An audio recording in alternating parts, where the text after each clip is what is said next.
Welcome, dear participants of the ACMS, dear Shoka event, to our session today. Our title is How to Fill the Financial Gap for Boosting Social Entrepreneurship in the Danube Region.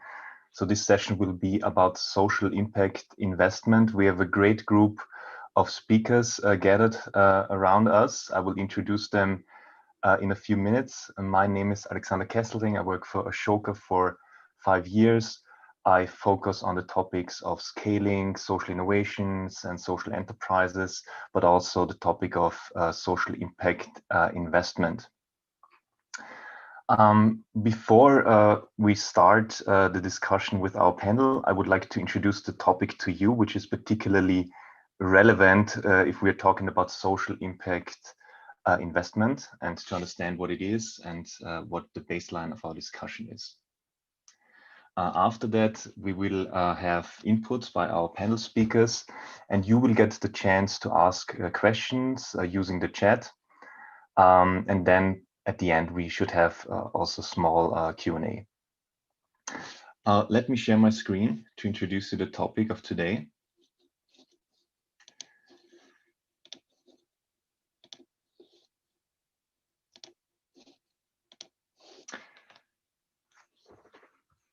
So let's start with a definition. We need definitions sometimes to see that we're speaking about the same issue. Social impact investment is the use of money to generate both social and financial returns, offering a way to help social organizations access suitable financing and improve their ability to deliver impact. So what we're seeing here are basically three aspects. It's impact intentionality on the side of the investor, but also on the side of the investee. Impact measurement, so impact needs to be proven and measured and documented and reported, and also the profit orientation to some degree, so the investor expects some financial return of investment. There are two great, very recent sources on social impact investment in Europe. One is called Social Impact Investment, Best Practices and Recommendations for the Next Generation. This is a very recent report outlining actually the ecosystems for social impact investment in Europe. And I'm also, together with Ashoka and other partners, part of the project Finance for Social Change. And that project has the aim to boost the social impact investment landscape in the Danube region. And we're working with 14 partners in a lot of countries. And that is also why we have the specific focus today on the Danube region, but we will also compare that to other ecosystems of social impact investment in Europe. So this is a very easy continuum of investment types. So to say, we start on the left, commercial investment with a clear profit and return on investment orientation. Then there is ESG investment. That means that investors focus on companies that meet environmental, social, but also corporate governance criteria. And then we move into the area of impact investment. And that means that investments really focus on the impact that is generated. And also the investments go to social enterprises or other entities, similar organizations that really put impact first and that put impact on the top of their priorities. And then there's, of course, philanthropy, pure grant giving without expectation of having any financial return. There's also another question, in whom do we invest? And that's very important because this area is still influenced by very different expectations on what social impact investment is and how much financial return it actually can generate. So this is just a first glance of different types of organizations. Social entrepreneurs are usually people who really focus on solving a societal problem. The issue there is that sometimes there is no market available, so they need to build a market in the process of solving that problem. Then there's a social business, and I would say social business is generating impact and own income, but it's operating often more closely to a market or an established economic sector. For instance, a coffee shop that employs people with disability, And business would mean to really focus on making profits and exploiting existing market opportunities. So there are a bit different pathways, and they also relate to the economic performance, of course, of that type of organization. And if you look at an Ashoka fellow like Bart Wetiens, you will maybe understand that there is no immediate market for rats that can detect landmines, but the social impact is huge. So there's a really wide spectrum of what social entrepreneurs can do. So it's really important to understand in who are we investing in and what are the best expectations. This is a slide that refers to the differences in regions regarding the social impact investment ecosystems and the maturity of these markets. And you see that this is an assessment by the joint research centers of the European Union, and it's combining the available market infrastructure, the demand, and the supply. And they come to the conclusion there are actually 4 countries that represent a performing market, so an advanced market for social impact investment, and that is Italy, Portugal, France, and Germany. Then there are 10 countries representing an infant market, so really a market that is partly developed, but really in its first stages. I think you can read the countries below. And then there is a actually broad range of countries, 13, that is really considered to be an incipient market. So really these countries are, in this perspective, are taking the first steps to enable social impact investment.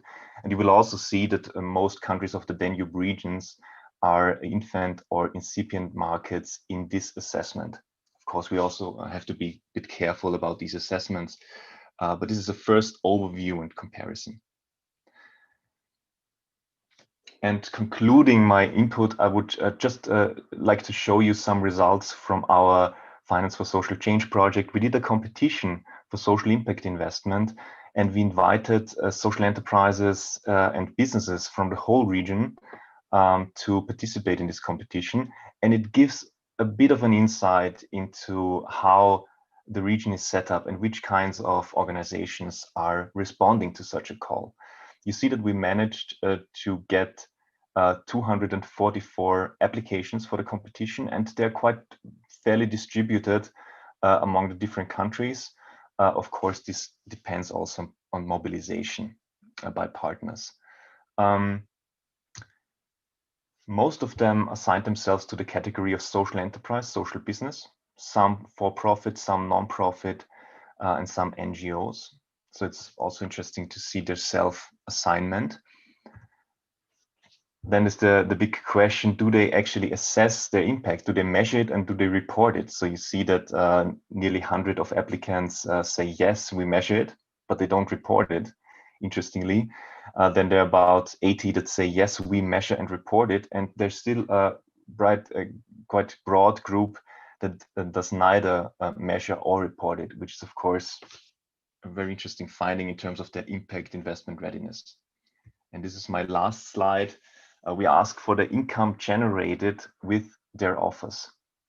And you see that the impact generated for many of these social enterprises and other types of organizations is remaining on a quite low level. This is not representative for the region, it's just, an insight into our applications. But you see that, for instance, 60 earn less than 10K revenue per year with their offer. But there are also 70 applicants that earn more than 50K. And some of them do not yet have a business model or do not yet earn revenue. So this is a kind of a brief insight into both aspects, the ecosystems and the social enterprises in the region. And there are some conclusions that we can maybe draw from that. First one is that few national governments are taking the initiative to be really steerers of social impact investment ecosystems. Secondly, EU and national funds are often funding the supply side, but do not really invest in generating impact investment readiness on the demand side. and often grants remain a very important tool for public funding, but also for foundation funding. What I would add is that we see a very low number of social impact investors in the region still, in the Danube region. We have very diverging expectations, and equity deals can also lead to governance issues. So if there is an impact investment and impact investors become part of the governance structure of a social enterprise, there are a lot of negotiations going on. So I want to conclude my brief intro with that, and start with introducing the panel for now, just in a nutshell, and then I will do a bit a longer introduction when we talk to the respective persons. We have here with us Markus Freiburg from FASE, the Finance Agency for Social Entrepreneurship in Germany, Stephanie Kraus-Neibor from UniCredit in Germany, Robert Bolyan from UniCredit in Hungary. I forgot to mention that UniCredit is the official partner of Finance for Social Change, so there's also the link and why we have them as guests. Christoph Schmitz is here, a Ashoka Fellow from Germany, from the Social Enterprise Academia. Robert Greves here, also Ashoka Fellow from Germany with Schule Plus and Studio 2B, and Paul Radu with the Organized Crime and Corruption Reporting Project, Ashoka Fellow in Romania. So we will have the first three speakers now. I will introduce them briefly, ask them a question, and in the meanwhile, you can ask or gather your questions in the chat, and we will have a short Q&A after the first three impulses. Let me stop the screen sharing for now. So my first speaker is Markus Freiburg from FASE. Please unmute yourself. Hi, Markus. Alex. FASE is the Finance Agency for Social Entrepreneurship. It was founded by Markus himself, also by Ashoka Germany. And you help leading social entrepreneurs to receive hybrid funding for scaling their impact. You have been involved in a lot of investment deals already, and I think you're one of the people that has the best insight into the different social impact investment ecosystems across Europe. And yeah, therefore, I would like to ask you two questions, actually. FASE invests in several countries in the Danube region. What is your point of view with respect to trends of social impact investment? And how do you think the market will develop in the coming years? And please, Markus, if I forgot to mention anything in the introduction, you can add that. Over to you. Thanks a lot, Alex, and thanks a lot also for the kind invitation. It's a great pleasure to be here and to share a few of our experience. Absolutely, as you said, we set up FASE in 2013 together with Ashoka Germany to support Ashoka Fellows and other social entrepreneurs, let's say, in raising hybrid growth capital, and really, let's say, support them through the whole funding process. And we try to build a pan-European pipeline, and for that actually now supported more than 50 financing rounds and raising more than 25 million euros. I think we're actually one of the few organizations that help to close deals across the region, so both in Germany, Austria, Belgium, Netherlands, but also in Poland, and currently in cases in Hungary and Sweden in the market. So really, let's say, have quite a good understanding. And happy, let's say, to draw on that. And I think maybe just one point to add on the introduction is actually that we also now have set up a co-investment facility, so the European Social Innovation Impact Fund, which is actually the first mezzanine fund across Europe that is making use of the guarantees from the European Commission, exactly to fill this financing gap that you, let's say, described in the setting. Because maybe starting with the challenges that we see in the market, I think is really that we see that many social enterprises are operating, let's say, hybrid models, so that combine for-profit and not-for-profit elements. And that with that, they often fall short of the classical funding streams in the market. That seems to be either, let's say, philanthropically oriented for impact, or investment oriented towards return maximization. And that is something that we see many social enterprises struggling with. I think that is one point. And the second point is also that we see on the challenge side that there is this famous early stage financing gap, also the missing middle or death valley, where after initial proof of concept, it's difficult for social enterprises to obtain, let's say, appropriate funding. And I think on top of that, we see that the majority of the impact investors is actually waiting at the end of the pipeline. So each and everybody wants to invest in the social enterprises that are around for 10 years and are already, let's say, cash positive. But the challenge is really to invest early on in the social enterprises to provide, let's say, sufficient growth capital.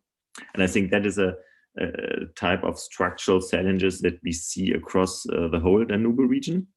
And I would say that there are obviously nuances in the different countries. But I would say that even in maybe more advanced countries like Germany and Austria, the overall market is still in a very early phase and a very immature phase. So I think it would be misleading to assume that there is already an established market. But I fully agree that also in the markets that we see and also working in Hungary and in Poland and in Slovenia and Czech Republic, that I think there the challenges are more pronounced, both on the social entrepreneurs side, so that there's a challenge for the social entrepreneurs to develop their business models to a level that is also then scalable and investable for investors.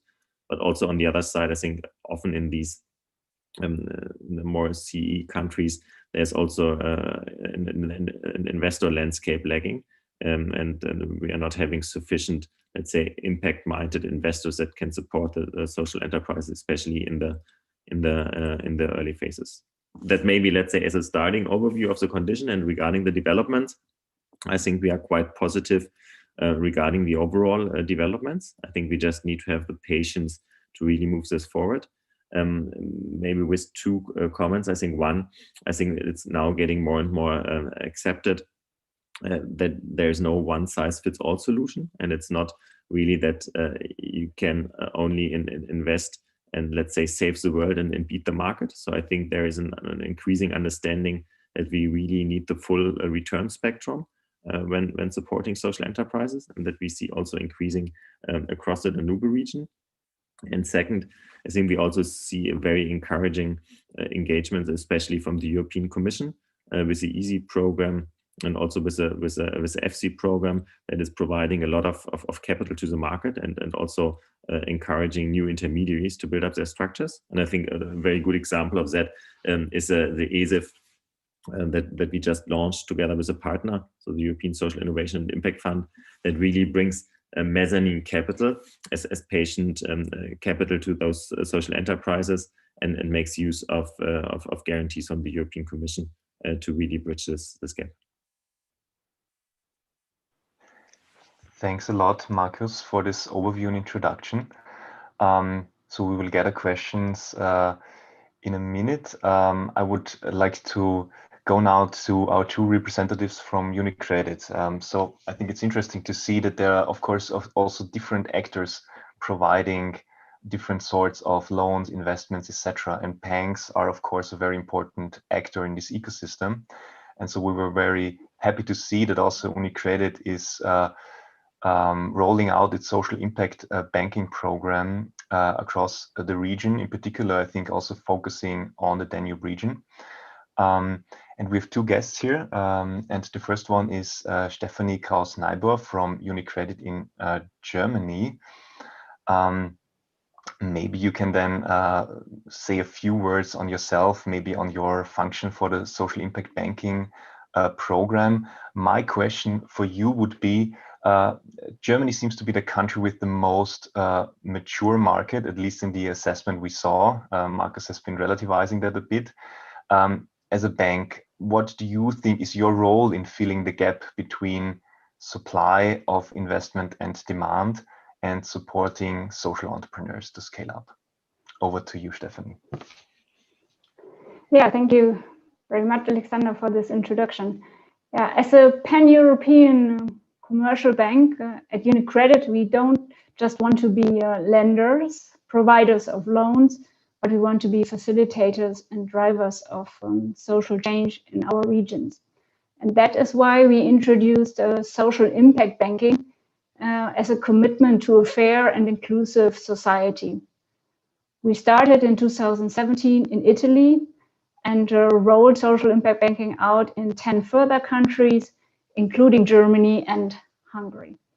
And with social impact banking, we want to support the social sustainability goals of the United Nations, such as good health and well-being, high quality education, equality, and social inclusion. And we believe in strong partnerships to achieve those goals. And so how do we promote social impact in Germany concretely?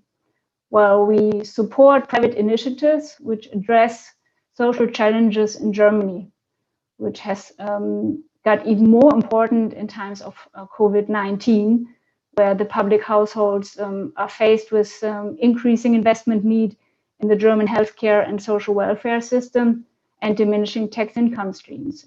And here we provide with impact financing loans to companies and organizations which invest in projects with measurable social impact.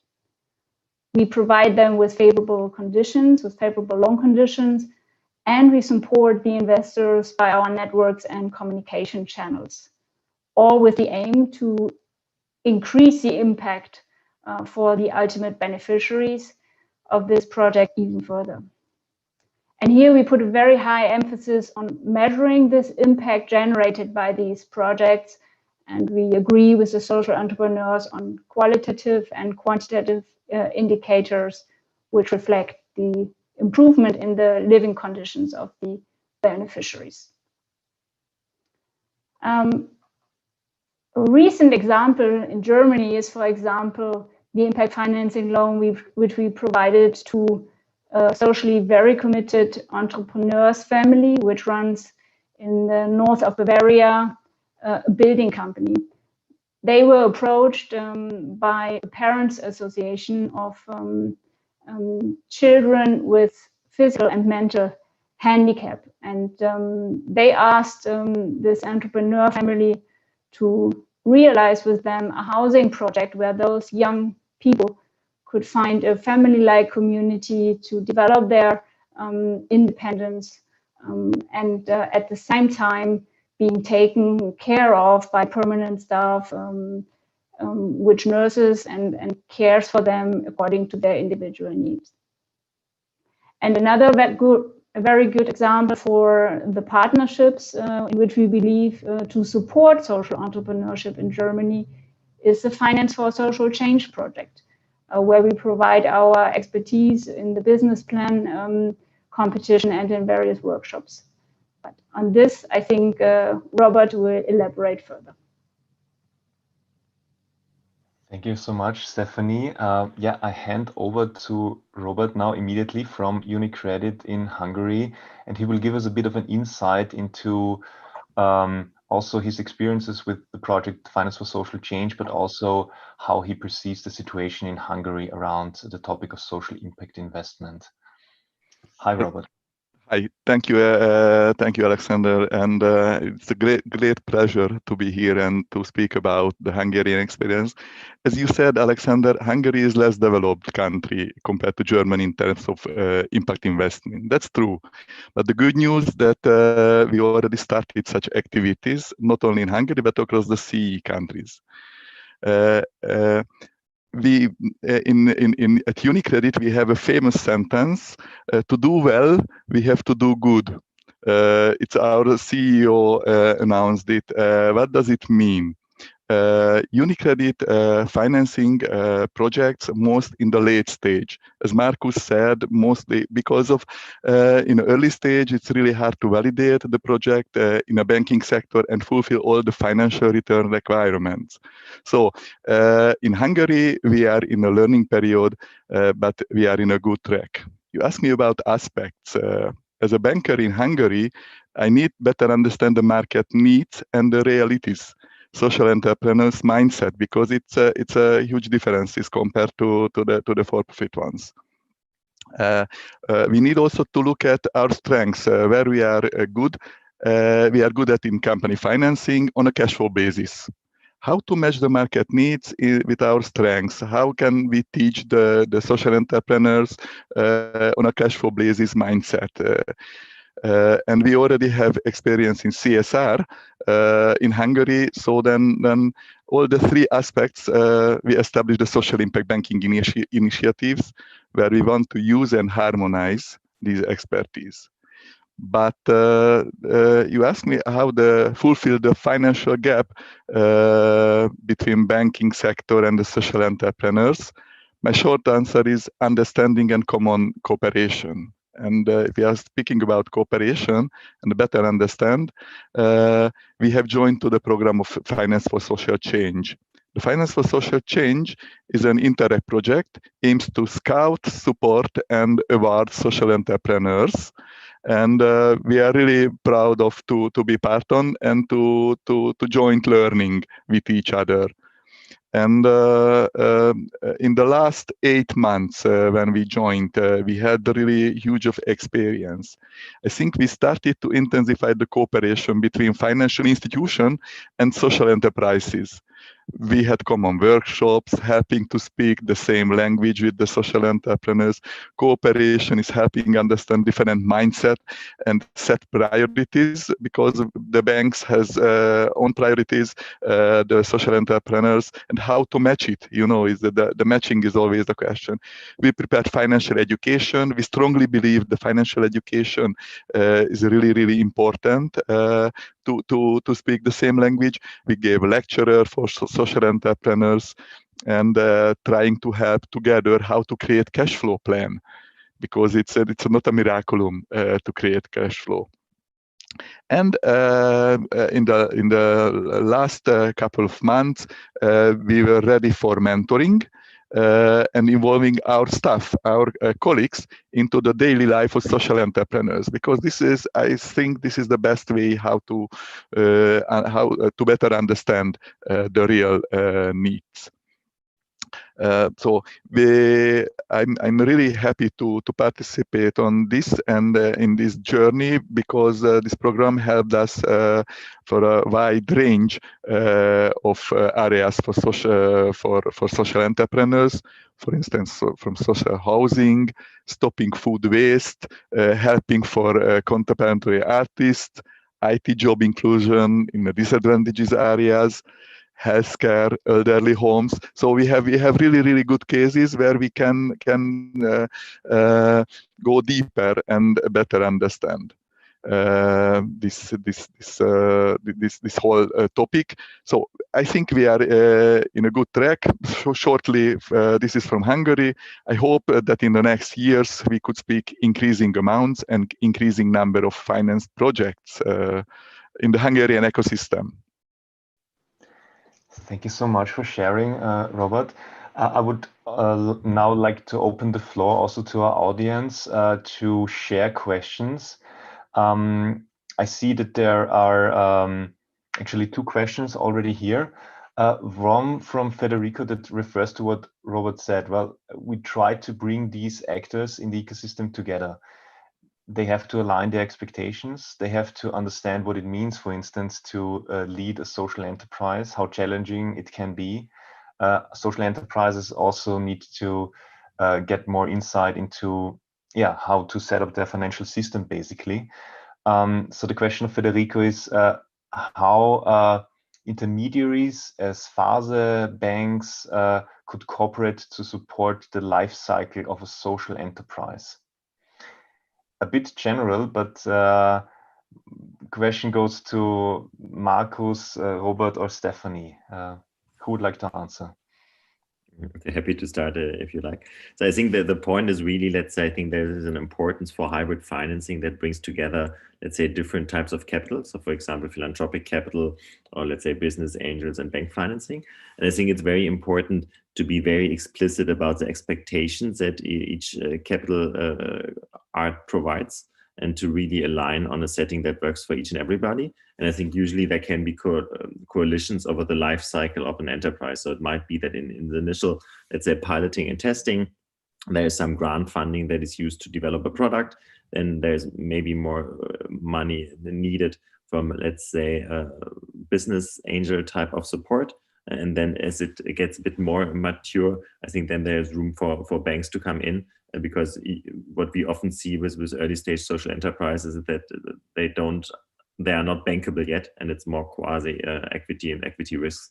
So it's often difficult for banks to come in. But we also have seen structures where we managed to get some, let's say, equity investors in, and then a bank was able to provide a senior loan on top of that.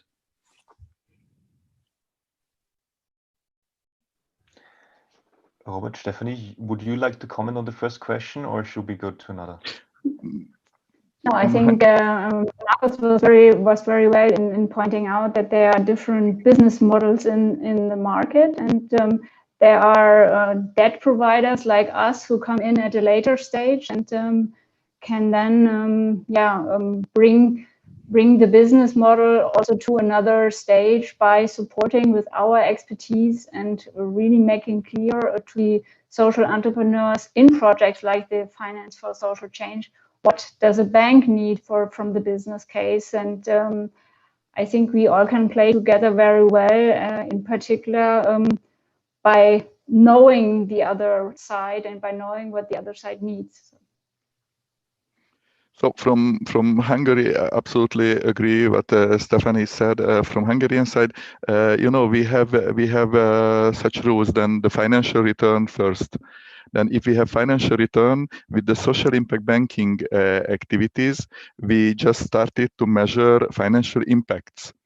And then this come together, but the financial return first, and then we are looking projects where financial impacts are. And how can we measure? This is also a crucial point because the measurement in a banking sector is obligatory. I would maybe add to this question that it's the question behind this is also, do we trust each other's due diligence, right? Because if an intermediary starts to work with a social enterprise, usually has a due diligence, has a result, has an assessment, and if then a bank would jump in, how does this process continue? Is there, do you start from zero, or can you build on a due diligence that already happened and trust that? I have another question from Marie Ringler, who's also watching this session. It's a question for Robert. I wonder how long it will take to change mindsets on both sides. So to bring maybe social enterprises closer to the world of banks and their understanding of financial management, and the other way around, because I think it will also take time until banks have a deeper understanding of how social enterprises works actually. Actually, how long I cannot answer honestly, but we are going out what our mature market experienced in Germany, in Italy. It's not only matters of banks, but matters of the society, matter of the governance, matter of the policies. So it's more complex to answer that questions. I think with this structure and with this start, we try to facilitate, as Stephanie mentioned, facilitate the whole initiatives, and to do well, we need to do good. Thanks so much. So closing this first part, I would maybe, I'm always thinking about something an impact investor once said, that he said that originally investment was developed for the computer chip market. That saw exponential growth rates, and we should be very careful in applying the same logic to impact investments. And I think that's kind of, for me, really important as a starting point for the whole discussion. So I think it's really important to understand that there's a learning process on both sides to really support impact. I would now like to go on to our Ashoka Fellows on social entrepreneurs in this course. It's always important to get their perspective. I would like to start with Christoph Schmitz. He's the founder of Academia and also sub-programs of Academia. It's a German social enterprise. They managed to scale into all federal states in Germany in a very smart way, I have to say. We won't talk about it in detail, but this is a great achievement in just a few years. And they are combining agriculture and education and providing learning spaces at schools where pupils can experience how to grow food sustainably, how a sustainable food consumption and production can look like, and they can draw conclusions. It's cross-subject, so all kinds of school subjects can connect to this learning place. So very exciting project. Christoph, I'm happy to have you here. You can add to this description. My question for you would be, what do you think is the work that a social entrepreneur must do to ensure that the partnership with an investor is of mutual benefit?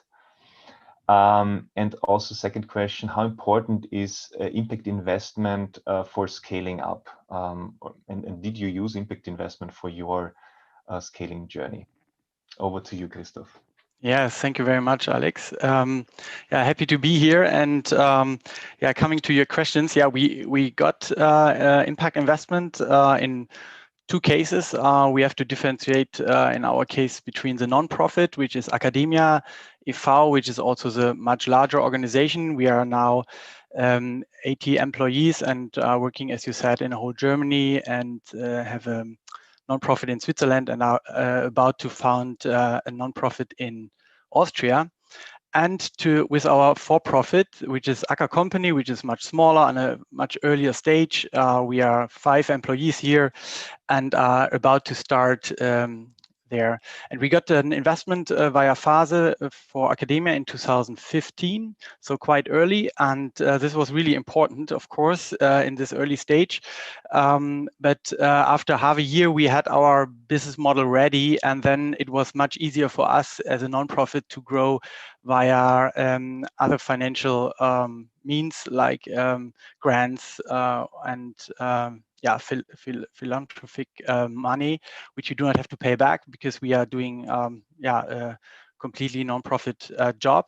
But it was really important in the first time because we had to get our business model ready, and there you do not find a lot of foundations or money which trusts you in this stage and says, okay, you do not have a large impact, but we believe in your future impact. And we found great investors, so really social impact investors, who said, yes, we believe in your idea and invest in this early stage without having a really big profit margin. This is, of course, very low in our case. And for the Acker Company, it was different because we are having a for-profit, and here we do not have a lot of options to finance it via foundations or governmental loans. So we are much more dependent on impact investment, and but on the other hand, we have a strong social impact. So we are not have not a large profit margin, so we are also dependent on social impact investors. And here it's much more important that we have really good infrastructure, which we have with Phase. Yes, and coming to your second question, or your first question, I answered the second first. What is important for a good relationship? From our experience, the most important thing is the match. You have to find the right investors. You have to find the investors who are really believing in your idea and have a really intrinsic motivation in your social impact, so that they are not driving in a different direction like you. And we were lucky to have such investors in the past. So the partnership was great. I've not a single moment where I had to say that this was not working well. And but I can advise just that you have to take care in the matching process, that you find the really right persons, because I heard also of other stories. And the other thing would be transparency. I mean, you have to be transparent about your work, about your impact, and this is, I think, what the investors like with us, and of course that we achieve our goals and that we do everything to achieve them. Thank you very much, Christoph. Let's see if there are questions afterwards. In the meantime, I would like to go to Robert Greve, a Ashoka Fellow, also from Germany, from Schule Plus. What you do is actually you train a new generation of teachers and empower them, but also you try to open schools to enable them to work with outside actors, maybe social enterprises and other actors. Maybe you can add to that in your introduction. My question would be, as a social entrepreneur, what are for you the main difficulties and challenges in approaching an investor, such as an impact investor or a bank? Hi, Robert, and over to you. Hi, thank you. So, in preparation for this meeting, I was checking my email inbox for the first email that I sent to Marcus from Phase, and it was back in September 2013, and it basically said, "Hi, this is Robert. We have to start up from Berlin in education, and I don't know anything about social impact investing, so let's meet." And ever since that email, we together, I think we've done four financing round, both mezzanine capital and equity financing. And please, maybe I can share some experiences as a entrepreneur, social entrepreneur, to answer your questions with difficulty. So first is, I think, since you asked about banks, the traditional banking system didn't and doesn't work for us really, with the one exception of now in the Corona times where there are actually loans that we could get, but other than that we don't have the securities that they usually need in the business or privately to back a classic loan. So usually banks are in the classic loan structure of that a bank is used to is not an option, is not a real good option for us. Then secondly, I didn't know anyone, so I didn't have a pipeline, right? That's how Phase was extremely helpful in just getting to know people, and all of a sudden we had pitches and we had people really being interested in what we do, and without an ecosystem with intermediaries like Phase, that's just not possible. I think it's especially for young entrepreneurs with no prior knowledge. And that brings me to my third point. I think, especially in Ashoka, many fellows do not have a classic CV that includes an MBA in business. And this was especially obvious in my case. I studied to be a teacher, and then we founded our company 13 years ago from a university course, and so I didn't know anything. And all of a sudden, I was sitting there with Marcus and my co-founders in these pitches, and I was asked about cap tables. I was asked about exit strategies and burn rates, and I was glad to have you by my side, Marcus, because these at least these first 2-3 years felt like a mini MBA that I wish I had up front there. Now, looking with the experience we have now, we have both mezzanine and equity investors, and with the experience we have now, I think what I would look for if we ever did a next round, and that is I think a problem in approaching investors, because you really have to make sure that those investors, and there's not a ton of them. We have a pretty decent pipeline in Germany now, as I've my understanding at least. But and then you early have to really be very clear about what you are. If you are a nonprofit, a for-profit, a hybrid, to not have problems later on, right? Do the investors have a really clear understanding of what social entrepreneurship is? Especially in the early days, many just, it's a feel-good topic, but then you bring all the expectations and all the mechanisms from the real business world right into this, and then you might be disappointed, or there might be like a culture shock, and you don't want that to happen after they have invested into your company. So I would strongly advise, even if that makes your pipeline smaller, I think that's a really really important part. Also, it's hard to find active investors. I mean, we have, I think, in total, if I combine the mezzanine and the equity investors, we have 11 investors, of which one is really in a, let's say, a consultant role, really active, right? And that's extremely helpful.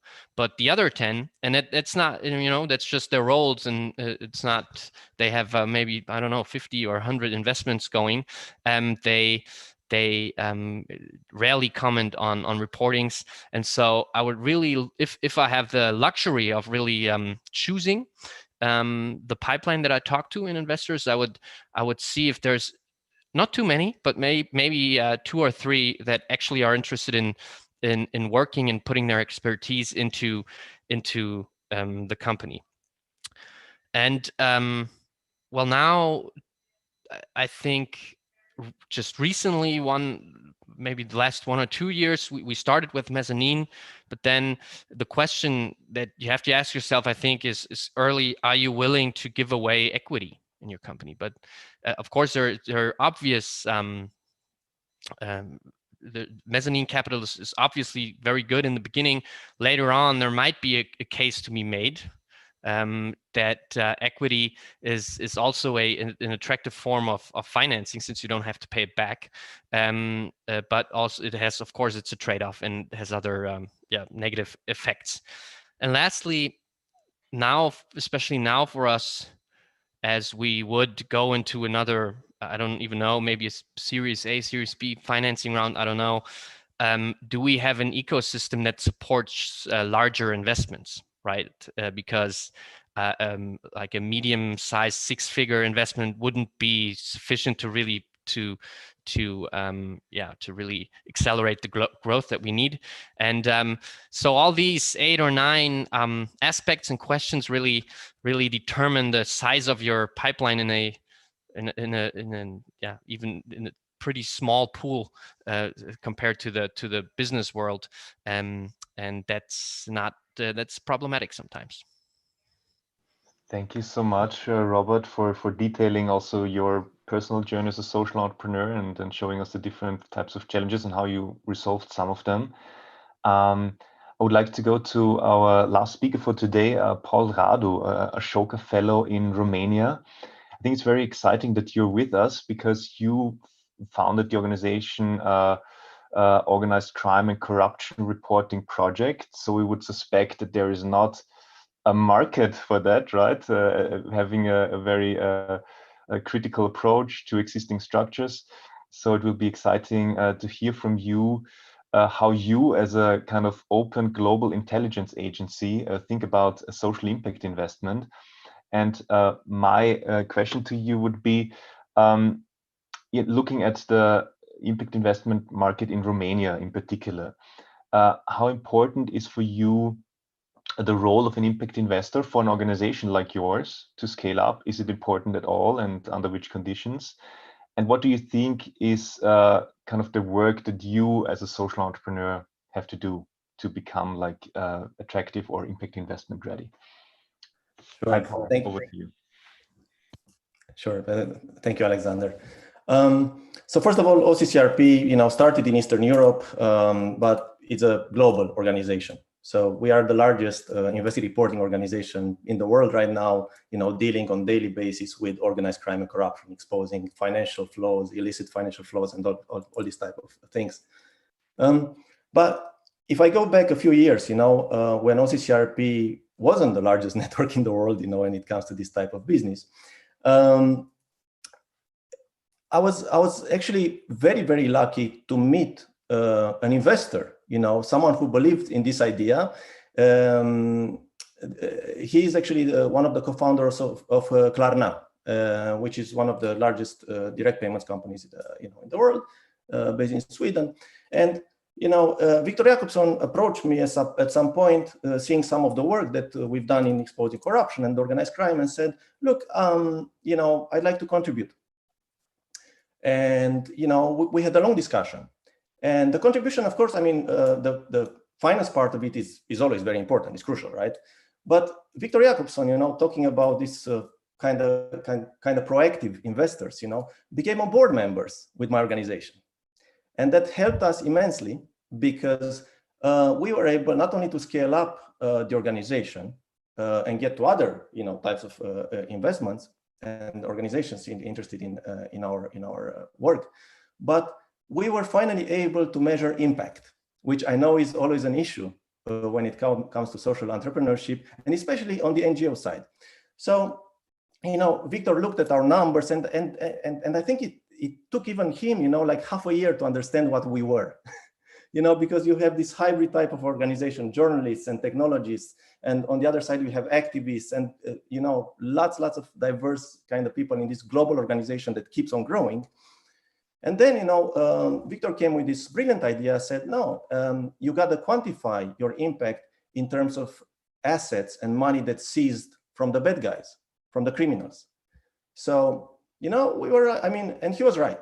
And it turned out that OCCRP, contributed to, $6.9 billion fined, and seized from organized crime, over the past 10, 11 years. Now, when you look at our funding, that's about a 54,000% return on investment. This is better than drug trafficking, it's great return to the society. Now, of course, this, doesn't take into account the fact that, we've contributed to lots of, officials getting arrested and banks changing their compliance systems, and improving them. Because we exposed how organized crime makes use at the same time of, lots of banks in order to launder money. I actually coined this term called the laundromat, which, kind of shows this high level, money laundering operations. And together with the network, together with, like amazing reporters all over the world, we were able to build up from there. And so that, last year we got, big investments from Skoll, for instance, and from other organizations. So I think this type of work needs to be rewarded, but it's really important to frame it right, to be able to tell the story, to be able to present numbers, and to be able to talk to investors, in their own language. But to get there, you need the investors to counsel you. You need the investors, who speak this business language to be able to, train you a bit and all that. Now, the other point I want to make is that there is a lot of, if you want reverse investment, there are lots of criminal angel investors out there. Organized crime have their own investors. There's lots of people putting money, into lots of trafficking operations, smuggling and, exploiting people all over the world, because this again gives more return on investment than what, legit businesses are doing. So there's a lot more money there, So the incentives for lots of people is to go that way because, there's a huge market for that. So this is, one other thing that I think, everybody who's thinking about, investing in social entrepreneurship should take into account the environment, should take into account that there's others working against them quite a bit. There's also a fear to invest, especially when you look at a country like Romania. Romania, especially with the former government, there was a lot of pressure on banks not to invest in NGOs, not to invest in social entrepreneurship. And even, with journalism, you're right, Alexander, it can be, a bit thorny, right? Because, we're always writing about the government, we're always exposing corruption and all that. So it's an issue, for many investors, to put money in such business. But, there are issues with people who came together, set up NGOs to build up hospitals in this pandemic, in this, in this crisis. And they were under attack, from the governmental side, because the government saw this as a sign of their incompetence, and they saw this as an attack on their own business, So I think it's hard, kind of, and there's this fear of investing in social entrepreneurship, especially on the Danube countries. In the Danube countries, I think the situation in Germany is completely different, and I also think that there's no one-size-fits-all kind of solution to this. But if I may, I think there should be a kind of a hybrid model for funding, because and someone I think already asked this question. How is this EU kind of acting as an intermediary working? And it's not quite working, especially for the Danube countries that much, because there's too many hurdles, to get to the money, to get to the ideas. And I think, if people interested in this type of investment would come together and would create a sort of a joint investment basket, with clear rules, with the board, with the governing board over it, with clear rules, so that the money is not misspent. But this would put a sort of a firewall between the company or the bank that wants to invest in social entrepreneurship and the local governments that change with time, but that can put political pressure on, the business. So I think, there's solutions there, and I think quite a few of you here highlighted some of these solutions.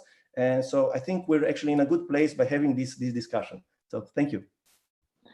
Thank you so much, Paul. I think you raised very different aspects. If I understand correctly, your first impact investor also, he saw his return a bit as kind of the money you save for society, right? So that's a bit of a different approach, right? So impact becomes your currency, and if you can prove your impact and the units of impact, so to say, the investor accepts this as kind of a repayment, a non-financial one, right? Because I think that's a very interesting concept, and is probably the better concept for organizations like yours. And I think it speaks again to these different types of organizations, and they need different kinds of funders and impact investors. I don't have now further questions in the chat, so I would actually like to ask you, the speakers, do you have kind of questions for each other and what you heard so far? Maybe we can bring these two worlds of banks, intermediaries, and social entrepreneurs closer together with a few questions. Any questions from you, the speakers? Markus. Maybe more a comment from what I heard. I think what came clear to me is that overall we are still in a very early stage of the overall ecosystem development. So I think it's a joint effort for all of us still, let's say, to create those pilot cases that can actually show that, let's say, both the philanthropic and the investing can go hand in hand and help great social entrepreneurs to scale their impact. And I think that is still a main challenge for us to really build those cases, also to prove to the outside world that it's very interesting, to leverage different varieties of capital to scale impact, but also really to motivate, especially the investors to get activated, because we still see quite a few actors at the sidelines that are interested in the field, but are far away from getting acted yet. And I think really having this call for action, I think that would be really helpful to get people engaged and just start their activities. Thank you so much, Markus. Looking at the time, 1 minute left, so so that we manage to close on time for people, to enable people to visit also other sessions or having lunch. I would like to thank all of you, also in particular UniCredit as a sponsor of this particular session and the ACMS, but also as a partner in Finance for Social Change. So thanks a lot for your contributions and also your active participation. And yeah, I hope we could give you first insight into the landscape of social impact investment in the Danube region, but also in Europe, a few points for further thinking and discussion. And I think all of the people you saw today are available if you reach out to them. And of course, you can reach out to us at Ashoka.